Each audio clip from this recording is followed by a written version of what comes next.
So listen, now that we've got the what? The fretting hand, and we have the strumming hand, right? Now, on this fretting hand, you've got 4 fingers that you use. Your thumb is going to be a support for the neck of the guitar, okay?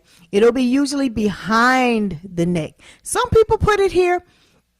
I don't. I put it behind to support me as I'm trying to chord the guitar, and it sometimes will go to the side, sometimes straight up. It depends. I'll drop my wrist sometime depending on the chord I'm making, or sometimes I'll hold it close to me. It depends on how I'm playing and what fingering I'm using, okay?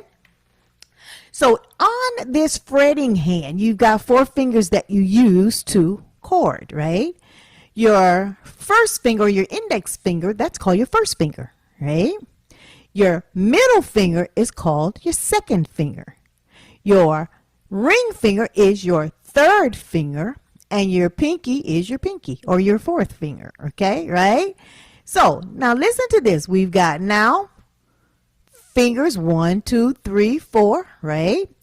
We've got frets 1, 2, 3, all the way to 12 and beyond, right? We've got strings 1, 2, 3, 4, 5, 6, right? Now, let's talk about the right hand. The right hand. The right hand, most people play with the pick. Some do not, and it's okay.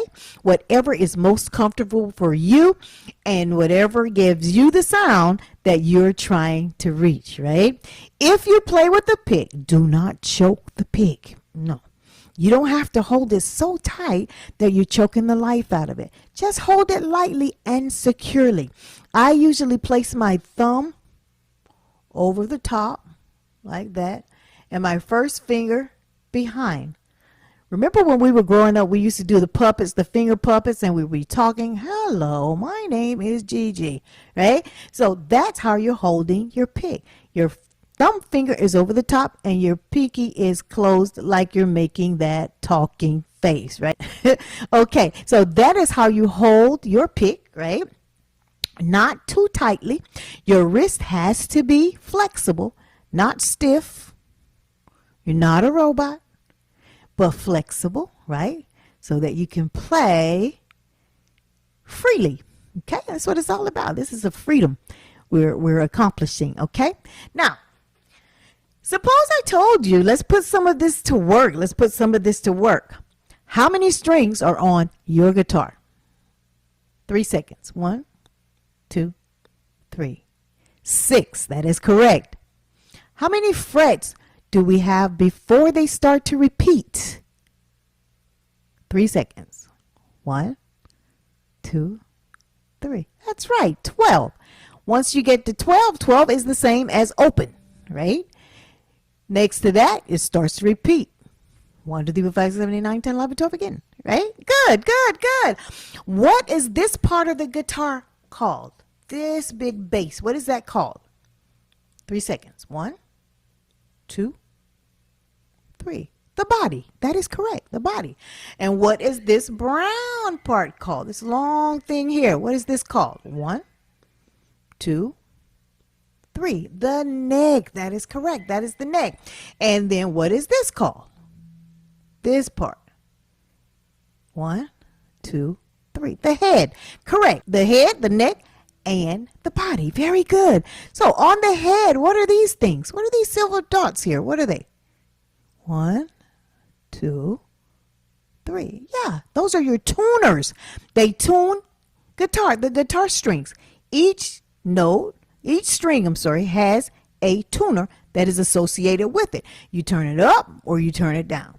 Well, how do you tune your guitar? What do you use? You either get a guitar tuner that you attach to the head of your guitar, or you use a guitar tuner on your phone, or however it is that you can get the accurate notes, okay? Now, what are these things here?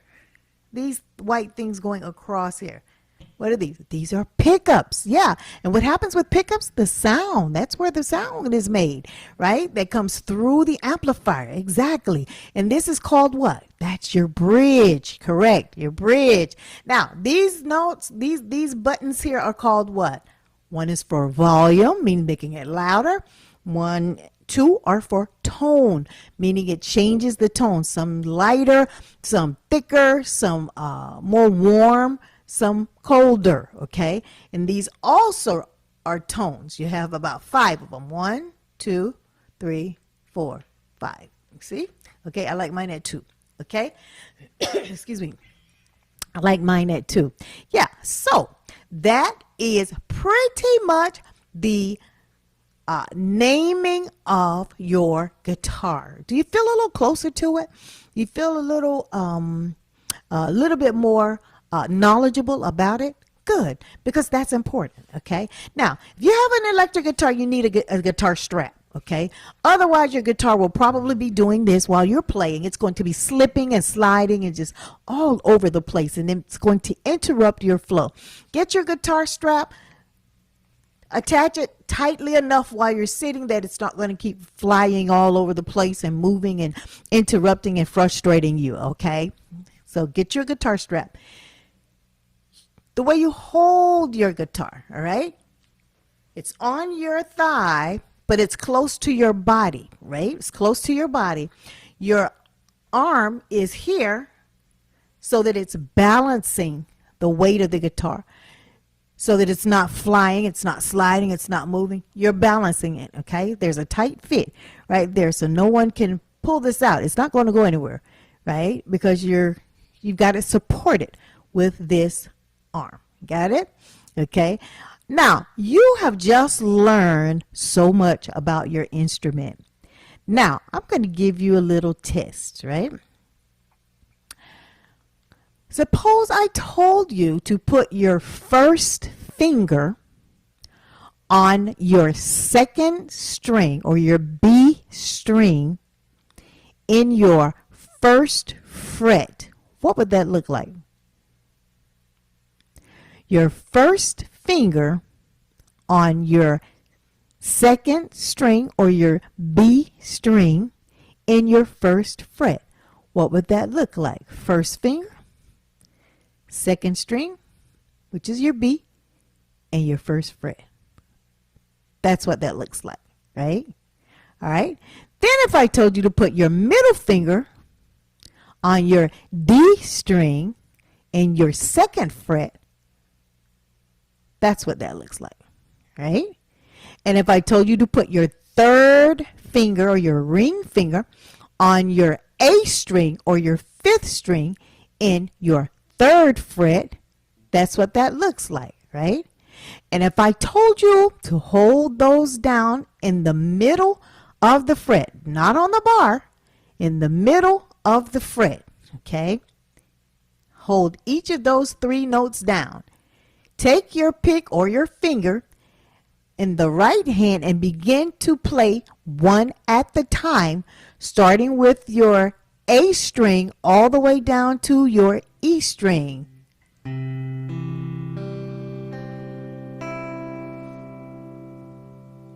Did you get that? It's likely that you may be having a problem because it's your first time, and that is okay. That is very common. Now, depending on what problem you're having, you may need to make some adjustments. For example, if you're getting this sound, if you're getting that sound, that means your A string is not being mashed down enough. You're not pressing it hard enough, okay? Make sure it's in the middle of the fret. Press it adequately until you hear that sound, right? The same with your D string and your middle finger. Press it. Right? Now play them together. Got it? Now your next string, nothing. You're not holding it, but you're going to play it. Hear that? It should be a clear sound. If you're getting that sound on your G string, that means you're laying down that middle finger and it's touching it and it's causing a problem. So you need to stand it up, hit it with the tip, hit that D string with the tip of your finger and that A string with the tip of your finger and that B string with the tip of your finger that is a C chord. Okay, you have just made your first chord. C. You see how that sounds? That sounds really good, right?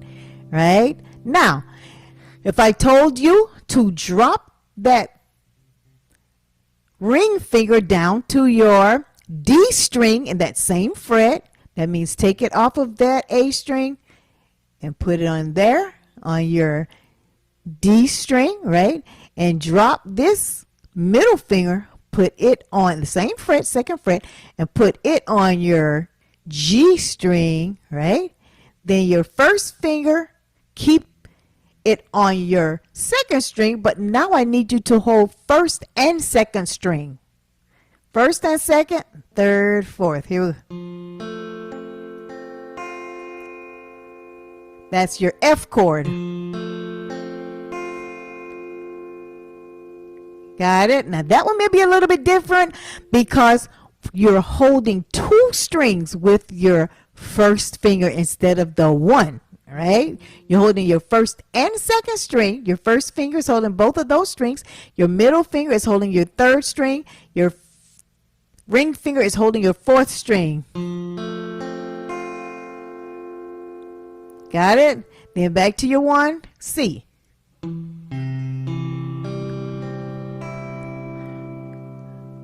You see?